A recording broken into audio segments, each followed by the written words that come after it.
എന്തൊക്കെ സാധനങ്ങളാണ് അതിൽ ഉപയോഗിക്കുന്നത്? പാല്, ചായ, മുട്ട. ഓക്കെ, എങ്ങനെയാണ് ഉണ്ടാക്കുന്നത് അത്?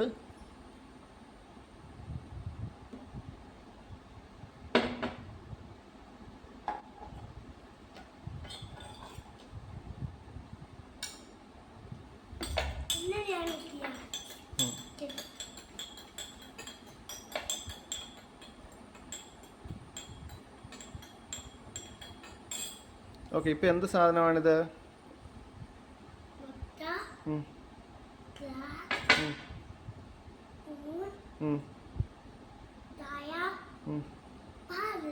ഓക്കെ, ഇപ്പോൾ നമ്മൾ ഉണ്ടാക്കി കഴിഞ്ഞിരിക്കുന്ന എന്ത് സാധനമാണ്? അതിൻ്റെ പേരെന്താണ്? ഉണ്ടാക്കി കഴിഞ്ഞത് ഇപ്പോൾ ഉണ്ടാക്കിയ ഫുഡിൻ്റെ പേരെന്താണ്?